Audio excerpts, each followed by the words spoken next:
નમસ્કાર વિદ્યાર્થી મિત્રો, એજ્યુટેકનો ચેનલમાં આપનું સ્વાગત છે. આજે આપણે ધોરણ 9 વિષય વિજ્ઞાનમાં પ્રકરણ નંબર 4 પરમાણુનું બંધારણ તેના સ્વાધ્યાયના પ્રશ્નોના જવાબનું સંપૂર્ણ સોલ્યુશન કરીશું.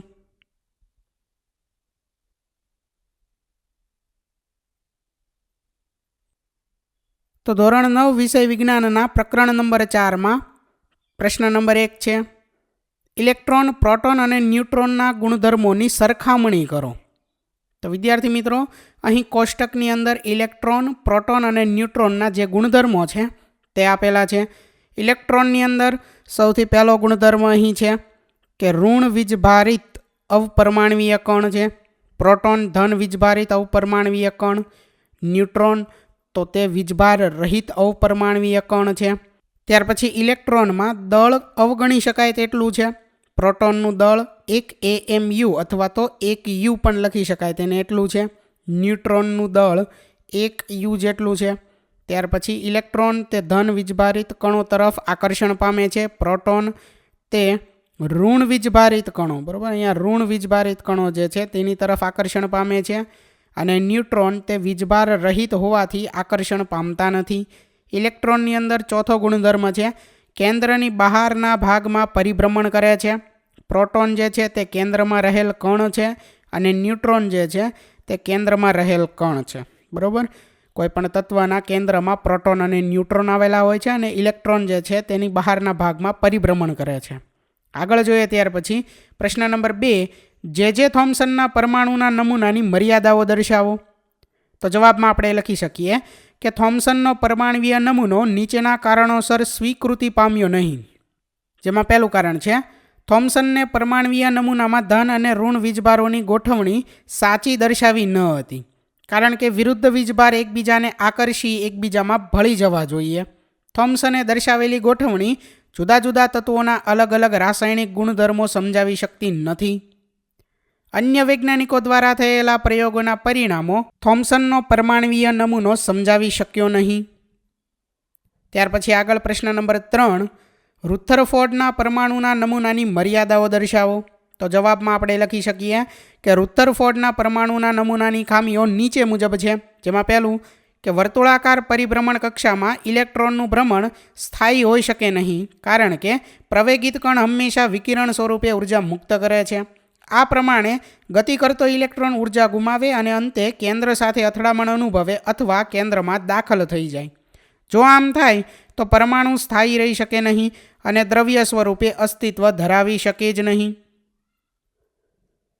ત્યાર પછી અહીં આકૃતિ આપેલી છે રુથરફોર્ડના પરમાણુ નમૂનાની. ત્યાર પછી આગળ પ્રશ્ન નંબર 4 છે, બોહરનો પરમાણુ નમૂનો સમજાવો. તો નીલ્સ બોહરે પરમાણુ બંધારણ અંગે નીચે મુજબની અભિધારણાઓ રજૂ કરી. પરમાણુમાં ઇલેક્ટ્રોનની સ્વતંત્ર કક્ષાઓ તરીકે ઓળખાતી અમુક ચોક્કસ કક્ષાઓને માન્ય કક્ષાઓ તરીકે ગણવામાં આવે છે. સ્વતંત્ર કક્ષાઓ અથવા તો માન્ય કક્ષામાં પરિભ્રમણ દરમિયાન ઇલેક્ટ્રોન વિકિરણ સ્વરૂપે ઉર્જા મુક્ત કરતા નથી. આ કક્ષાઓ અથવા કોષને ઉર્જા સ્તર તરીકે ઓળખવામાં આવે છે, જેમને પ્રથમ કક્ષાને K, બીજી કક્ષાને L, ત્રીજીને M અને ચોથીને N અક્ષરો દ્વારા અથવા N બરાબર 1, 2, 3, 4 સંખ્યાઓ વડે દર્શાવવામાં આવે છે. ત્યાર પછી અહીં બોહરનો જે પરમાણુ નમૂનો છે તેની આકૃતિ આપેલી છે, જેમાં અહીં વચ્ચે કેન્દ્ર આવેલું છે. ત્યાર પછી પ્રથમ જે છે તે K કક્ષા છે અથવા K કોષ છે, જેને N બરાબર 1 સ્વરૂપે પણ દર્શાવાય છે. ત્યાર પછી બીજી કક્ષા છે L, ત્રીજી કક્ષા છે M અને ચોથી કક્ષા છે N. આગળ જોઈએ ત્યાર પછી પ્રશ્ન નંબર 5 છે, આ પ્રકરણમાં રજૂ થયેલા પરમાણુના નમૂનાઓની સરખામણી દર્શાવો. તો આ પ્રકરણમાં રજૂ થયેલા પરમાણુના નમૂનાની સરખામણી નીચે મુજબ છે. તો વિદ્યાર્થી મિત્રો, અહીં થોમ્સનનો પરમાણુ નમૂનો, રુથરફોર્ડનો પરમાણુ નમૂનો અને બોહર શબ્દ છે અહીં, બરાબર. બોહરનો પરમાણુ નમૂનો જે છે તેની સરખામણી અહીં આપેલી છે. તો થોમ્સનના પરમાણુ નમૂનાની અંદર પરમાણુ ધનભારિત ગોળાનો બનેલો છે. ત્યાર પછી બીજું છે એમાં કે પરમાણુના ઋણભાર અને ધનભાર સમાન માત્રામાં હોય છે, તેથી પરમાણુ વીજભારની દ્રષ્ટિએ તટસ્થ હોય છે. રુથરફોર્ડનો પરમાણુ નમૂનાની અંદર પહેલું છે કે પરમાણુમાં રહેલ ધનભારિત કેન્દ્રને પરમાણુનું કેન્દ્ર કહે છે, તેમાં પરમાણુનું સમગ્ર દળ સમાયેલું હોય છે. બીજું છે કે ઇલેક્ટ્રોન કેન્દ્રની આસપાસ નિશ્ચિત કક્ષાઓમાં ભ્રમણ કરે છે. ત્રીજું છે પરમાણુના કદની સાપેક્ષે તેનું કેન્દ્ર ખૂબ જ નાનું હોય છે. ત્યાર પછી ત્રીજું જે છે તે બોહર જે છે, બોહરનો પરમાણુ નમૂનો. તેમાં પહેલું છે કે ઇલેક્ટ્રોન અમુક માન્ય કક્ષાઓમાં પરિભ્રમણ કરે છે અને તેમાં ઇલેક્ટ્રોન જડિત થયેલા છે, તેને ઉર્જા સ્તર કહે છે. ત્યાર પછી બીજું, સ્વતંત્ર કક્ષાઓમાં પરિભ્રમણ દરમિયાન ઇલેક્ટ્રોન વિકિરણ સ્વરૂપે ઉર્જા મુક્ત કરતા નથી. અને ત્રીજું છે કે આ કક્ષાઓને કે, એલ, એમ, એન વગેરે દ્વારા દર્શાવાય છે. ત્યાર પછી આગળ છે પ્રશ્ન નંબર 6. પ્રથમ 18 તત્વોના વિવિધ કોષોમાં ઇલેક્ટ્રોનની વહેંચણીના નિયમો દર્શાવો. તો પરમાણુની વિભિન્ન કક્ષાઓમાં ઇલેક્ટ્રોનની વહેંચણી બોહર અને બરી નામના વૈજ્ઞાનિકોએ સૂચવી. જુદા જુદા ઉર્જા સ્તર અથવા કોષમાં ઇલેક્ટ્રોનની સંખ્યા દર્શાવવા માટે નીચે મુજબના નિયમો અનુસરવામાં આવે છે. જેમાં પહેલો નિયમ છે કે કક્ષામાં હાજર રહેલા ઇલેક્ટ્રોનની મહત્તમ સંખ્યાને 2n² એટલે કે 2n² સૂત્ર દ્વારા દર્શાવાય છે, જ્યાં n કક્ષાનો અથવા ઉર્જા સ્તરનો ક્રમ 1, 2, 3 ત્યાર પછી આગળ જેટલી કક્ષાઓ આપી હોય તેટલો છે. બરાબર, જ્યાં n જે છે તે શું છે, કક્ષાનો ક્રમ છે. આગળ જોઈએ કે આમ જુદી જુદી કક્ષાઓમાં રહેલા ઇલેક્ટ્રોનની મહત્તમ સંખ્યા નીચે મુજબ દર્શાવી શકાય કે પ્રથમ કક્ષા અથવા પ્રથમ કક્ષાનું નામ શું છે, કે. તો કે કોષમાં મહત્તમ ઇલેક્ટ્રોન તો કે 2, nની જગ્યાએ શું આવે, 1 અને એનો વર્ગ. બરાબર, સૂત્ર શું છે, 2n², જ્યાં જે n છે એ n શું છે અહીં, તો કે કક્ષા જે છે એનો ક્રમ. તો કક્ષા કેટલામી છે, પ્રથમ કક્ષા, તો n બરાબર શું આવશે, 1 આવશે. તો 2 કૌંસમાં 1² બરાબર શું થશે, 2. ત્યાર પછી આગળ જોઈએ બીજી કક્ષા અથવા તો એનું નામ છે એલ કોષ. તો એમાં ઇલેક્ટ્રોનની સંખ્યા કેટલી હશે, તો કે 2n².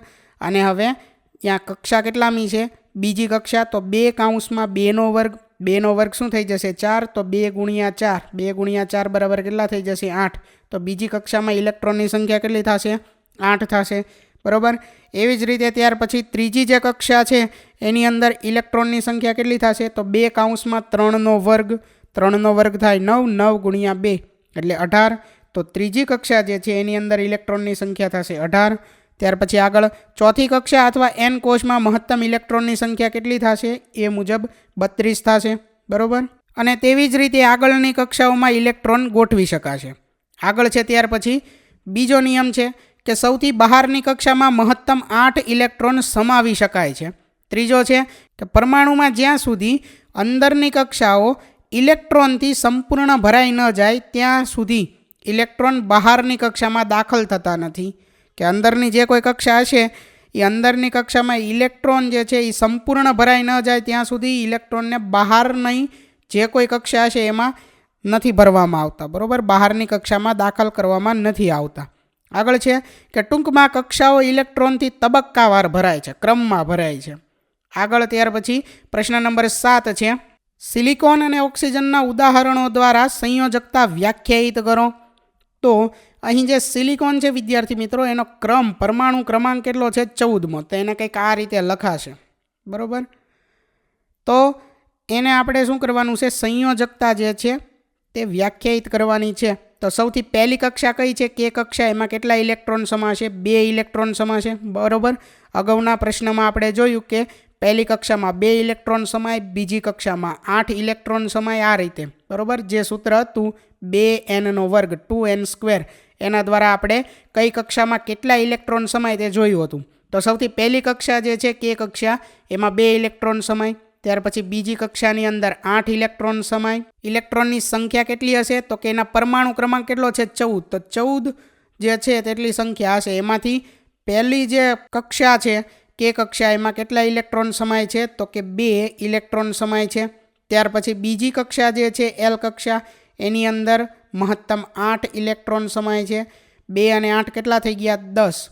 તો હવે ત્રીજી કક્ષામાં કેટલા ઇલેક્ટ્રોન સમાશે, તો કે 4 ઇલેક્ટ્રોન સમાશે, જે અહીં લખેલું છે. ત્રીજી એમ કક્ષા જે છે એની અંદર કેટલા ઇલેક્ટ્રોન સમાય, તો કે 4 ઇલેક્ટ્રોન સમાય. બરાબર, આગળ આમ સિલિકોનની બાહ્યતમ કક્ષામાં 4 ઇલેક્ટ્રોન છે.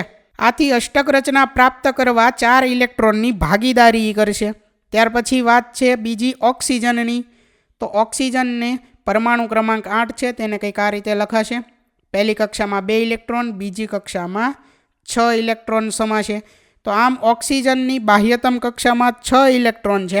આથી ઓક્સિજન અષ્ટક રચના પ્રાપ્ત કરવા 2 ઇલેક્ટ્રોન મેળવશે અથવા તો 2 ઇલેક્ટ્રોનની ભાગીદારી કરશે. આમ કોઈપણ તત્વની બાહ્યતમ કક્ષામાં અષ્ટક રચના પૂર્ણ કરવા માટે ભાગીદારી કરતા અથવા વિનિમય પામતા ઇલેક્ટ્રોનની સંખ્યાને સંયોજકતા કહે છે. ત્યાર પછી આગળ છે પ્રશ્ન નંબર 8. ઉદાહરણ સહિત સમજાવો. એમાં પહેલું છે પરમાણ્વીય ક્રમાંક. તો અહીં આપણે ઉદાહરણ સહિત આ શબ્દોને સમજાવવાના છે. તો સૌથી પહેલાં એની વ્યાખ્યા છે કે કોઈ પણ તત્વના પરમાણુના કેન્દ્રમાં હાજર રહેલા પ્રોટોનની સંખ્યાને પરમાણ્વીય ક્રમાંક કહે છે. કે જે કોઈ પણ તત્વ છે એના પરમાણુના કેન્દ્રની અંદર પ્રોટોનની જે કંઈ સંખ્યા છે તેને શું કહેવાય છે? પરમાણ્વીય ક્રમાંક, અને એને ઝેડ વડે દર્શાવવામાં આવે છે. ઉદાહરણ આપેલું છે અહીં હાઇડ્રોજન માટે Z બરાબર 1 છે, કારણ કે તેના કેન્દ્રમાં એક પ્રોટોન હાજર છે. ત્યાર પછી બીજો શબ્દ છે અહીં દળાંક. તો પરમાણુના કેન્દ્રમાં રહેલા પ્રોટોન અને ન્યુટ્રોનની કુલ સંખ્યાના સરવાળાને તત્વનો દળાંક કહે છે, ને દળાંકને A વડે દર્શાવાય છે. તો દળાંક A બરાબર આપણે શું કહી શકીએ કે પ્રોટોનની સંખ્યા પ્લસ ન્યુટ્રોનની સંખ્યા. બરાબર, એ જે કોઈ પરમાણુ છે એના કેન્દ્રમાં પ્રોટોનની સંખ્યા જે કંઈ હશે એ અને ન્યુટ્રોનની સંખ્યા જે કંઈ હશે એ બંનેના સરવાળાને શું કહેવા છે? તો કે એ સરવાળાને એનો દળાંક કહેવા છે. ત્યાર પછી આગળ છે અહીં ઉદાહરણ એનું કે એલ્યુમિનિયમનો દળાંક કેટલો હશે? તો કે એના પ્રોટોનની સંખ્યા 13 પ્લસ એના ન્યુટ્રોનની સંખ્યા 14. પ્રોટોનની સંખ્યા અને ન્યુટ્રોનની સંખ્યાનો સરવાળો કરીએ તો 13 પ્લસ 14 કેટલા થઈ જશે? 27 U. તો દળાંક થશે એલ્યુમિનિયમનો 27 U. ત્યાર પછી ત્રીજો શબ્દ છે સમસ્થાનિકો.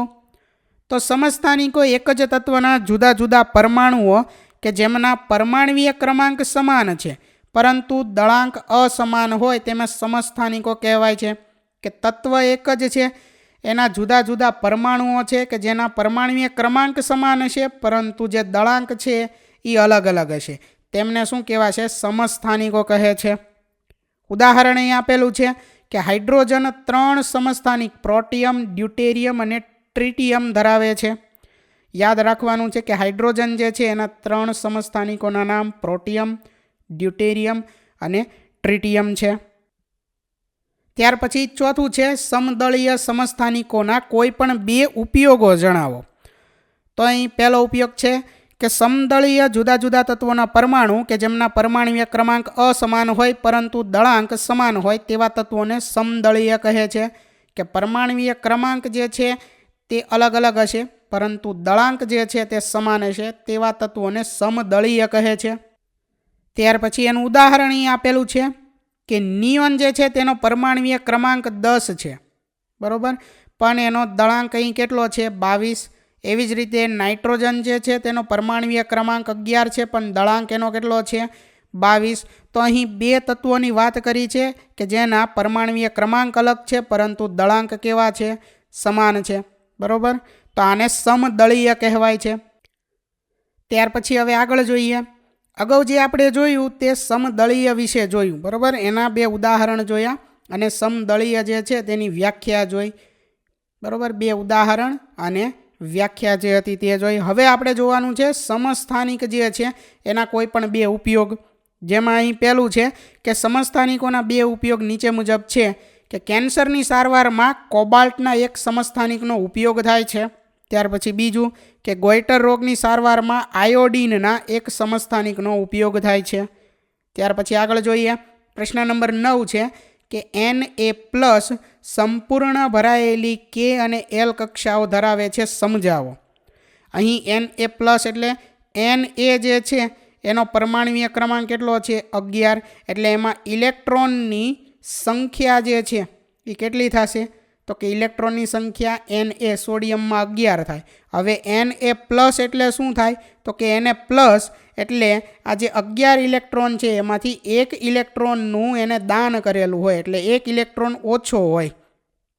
તો Na+ જે હશે એની અંદર ઇલેક્ટ્રોનની સંખ્યા કેટલી થશે? તો કે 10 થાય.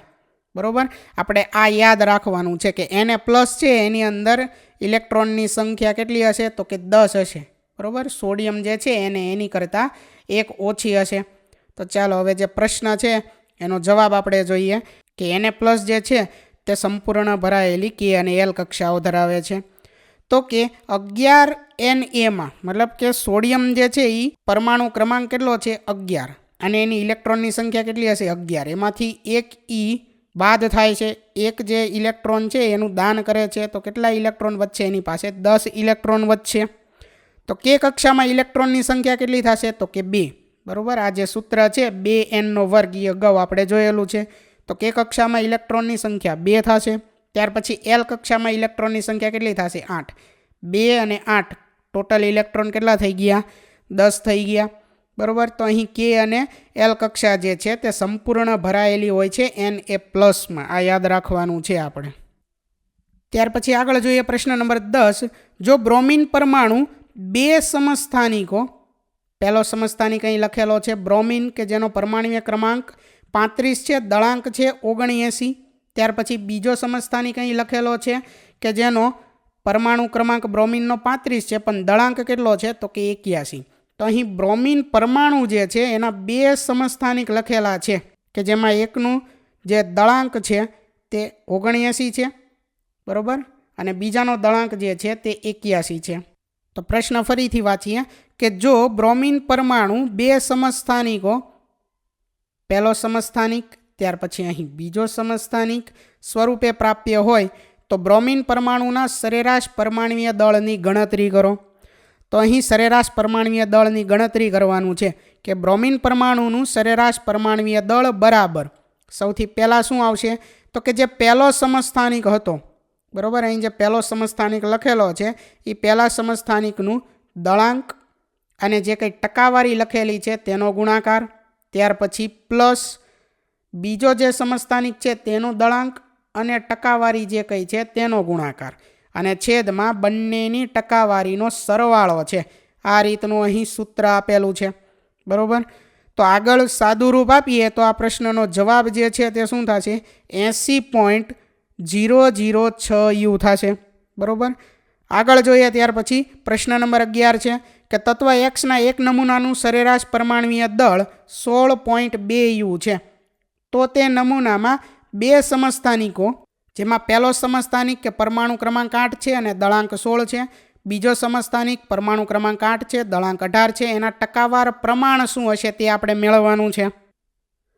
તો આપણે ધારી લેવી કે ધારો કે જે બીજો છે સમસ્થાનિક જેનો પરમાણુ ક્રમાંક 8 છે ને દળાંક 18 છે તેનું ટકાવાર પ્રમાણ X છે એવું આપણે ધાર લેવી. તો જે પહેલો છે સમસ્થાનિક કે જેનો પરમાણુ ક્રમાંક 8 છે અને દળાંક 16 છે તેનું ટકાવાર પ્રમાણ કેટલું થશે? ટકાવારીની વાત છે તો ટકા જે છે હંમેશા 100 હોય. બરાબર, હવે પહેલાંનું ટકાવાર પ્રમાણ X હોય તો આનું શું થશે? તો કે 100માંથી X બાદ કરો એટલું થશે, એટલે કે 100 - X ટકા થશે. આગળ જોઈએ ત્યાર પછી કે Xનું સરેરાશ પરમાણુય દળ જે છે એ કેટલું થશે? અગાઉ આપણે આ સૂત્ર જોયું છે સરેરાશ પરમાણુય દળનું. બરાબર, તો કેટલું થાય? તો કે બંનેના દળાંક અને જે કંઈ ટકાવાર પ્રમાણ છે એના ગુણાકાર જેટલું. બરાબર, કે પહેલો જે છે એનો દળાંક 16 જે છે દળાંક એ તત્વ જે છે તેનો દળાંક અને તેનું ટકાવાર પ્રમાણનો ગુણાકાર, એવી જ રીતે પ્લસ કરી અને બીજો તત્વ છે એનો દળાંક અને એનો ટકાવાર પ્રમાણનો ગુણાકાર, અને છેદમાં બંનેના જે કંઈ ટકાવાર પ્રમાણ મળ્યા છે એનો સરવાળો. બરાબર, તો કંઈક આ રીતે આવશે. આગળ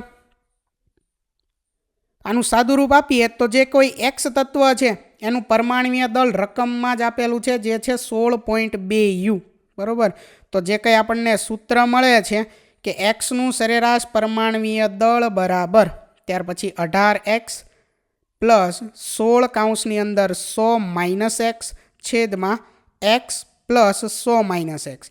આમાં Xનું સરેરાશ પરમાણુય દળ એની જગ્યાએ 16.2 બરાબર જમણી બાજુ 18 × X એટલે 18X, ત્યાર પછી 16નો ગુણાકાર 100 સાથે -16નો ગુણાકાર X સાથે એટલે 1600 - 16X, અને છેદમાં શું આવશે x પ્લસ 100 માઇનસ એક્સ, તો પ્લસ એક્સ અને માઇનસ એક્સ કેન્સલ થઈ જાય તો છેદમાં આવશે 100. આગળ જોઈએ ત્યાર પછી શું થશે, આ 100 જે છે તેને ડાબી બાજુ લઈ જઈએ તો 16.2 સાથે ગુણાકાર થાય, તો 16.2 ગુણ્યા 100 એટલે 1620 બરાબર 18x પ્લસ 1600 માઇનસ 16x થશે. આગળ જોઈએ ત્યાર પછી હવે આ 2x બરાબર 20 ક્યાંથી આવેલું છે, તો જે અગાઉનું સ્ટેપ હતું એમાં આ જે 1600 પ્લસ છે એને બરાબરની ડાબી બાજુ લઈ જઈએ તો 1620માંથી આ 1600 બાદ થાય એટલે આપણું સ્ટેપ બને 1620 માઇનસ 1600 બરાબર 18x માઇનસ 16x. બરાબર, એટલે 1620માંથી 1600 બાદ થાય એટલે 20 બરાબર 18x માઇનસ 16x, તો કેટલા વધે 2x વધે, તો 2x બરાબર 20 થાય એટલે કે x બરાબર શું થશે 20/2 એટલે 10%. x શું હતું ટકાવાર પ્રમાણ હતું. બરાબર, એટલે ટકાવારીમાં જવાબ આવે તો x બરાબર શું થાય 10% થાય. આગળ કે જે કોઈ બીજો આપણને અહીં સમસ્થાનિક મળ્યો હતો, બરાબર, બીજો સમસ્થાનિક જે હતો એનું ટકાવાર પ્રમાણ શું થાય છે 10%. તો જે પહેલો સમસ્થાનિક હતો, બરાબર, કે જેનો દળાંક 16 હતું તેનું ટકાવાર પ્રમાણ કેટલું થાય, તો કે 100 માઇનસ એક્સ અને એક્સની જગ્યાએ શું મૂકવાનું છે 10, તો 100 માઇનસ 10 એટલે એનું ટકાવાર પ્રમાણ થાય 90%. બરાબર, આગળ જોઈએ પ્રશ્ન નંબર 12 કે જો z બરાબર 3 હોય તો તત્વની સંયોજકતા શું હશે, તત્વનું નામ પણ દર્શાવો. તો અહીં z એટલે શું છે પરમાણુ ક્રમાંક, કે જેનો પરમાણુ ક્રમાંક 3 હોય તે તત્વની સંયોજકતા અને એ તત્વનું નામ આપણે દર્શાવવાનું છે. તો સૌથી પહેલાં z બરાબર 3, એની ઇલેક્ટ્રોનીય રચના શું હશે, તો કે પહેલો જે છે કક્ષા એની અંદર 2 ઇલેક્ટ્રોન, બીજી કક્ષામાં કેટલા ઇલેક્ટ્રોન હશે 1 ઇલેક્ટ્રોન હશે, એટલે સંયોજકતા ઇલેક્ટ્રોન કેટલો છે 1, તો એની સંયોજકતા જે છે એ કેટલી થશે, તો કે 1 થશે. બરાબર, આગળ છે ત્યાર પછી તત્વનું નામ શું છે, તો કે પરમાણુ ક્રમાંક 3 છે તો એનું નામ થશે લિથિયમ અને એની સંજ્ઞા થશે Li. ત્યાર પછી આગળ જોઈએ પ્રશ્ન નંબર 13 કે 2 પરમાણવીય સ્પીસીઝના કેન્દ્રની રચના નીચે મુજબ દર્શાવેલી છે. x અને y નો દળાંક જણાવો, 2 સ્પીસીઝ વચ્ચેનો સંબંધ દર્શાવો. તો અહીં x અને y આ 2 પરમાણવીય સ્પીસીઝના કેન્દ્રની રચના આપેલી છે કે જે x છે એમાં પ્રોટોનની સંખ્યા છે 6, ન્યુટ્રોનની સંખ્યા છે 6, y જે છે એમાં પ્રોટોનની સંખ્યા 6 અને ન્યુટ્રોનની સંખ્યા 8 આપેલી છે. તો આમના દળાંક જણાવવાના છે અને બીજું કે એમની વચ્ચેનો સંબંધ દર્શાવવાનો છે. તો પરમાણુ x નો દળાંક કેટલો થાય, તો કે એમાં પ્રોટોનની સંખ્યા અને ન્યુટ્રોનની સંખ્યાનો સરવાળો. પરમાણુ એક્સમાં પ્રોટોનની સંખ્યા 6 પ્લસ ન્યુટ્રોનની સંખ્યા 6, 6 પ્લસ 6 કેટલા થઈ જશે 12u. ત્યાર પછી એવી જ રીતે આગળ y પરમાણુ જે છે તેનો દળાંક કેટલો થશે, તો કે 6 પ્લસ 8 એટલે કે 14u. આગળ કે પરમાણુ x અને y માટે પરમાણવીય ક્રમાંક સમાન છે પરંતુ દળાંક અસમાન હોવાથી x અને y ને શું કહેવા છે, તો કે સમસ્થાનિક તત્વો કહેવા છે. એની વ્યાખ્યા મુજબ કે પરમાણવીય ક્રમાંક હોય તે સમાન હોય અને દળાંક હોય તે અસમાન હોય તો તેને સમસ્થાનિક તત્વો કહેવા છે.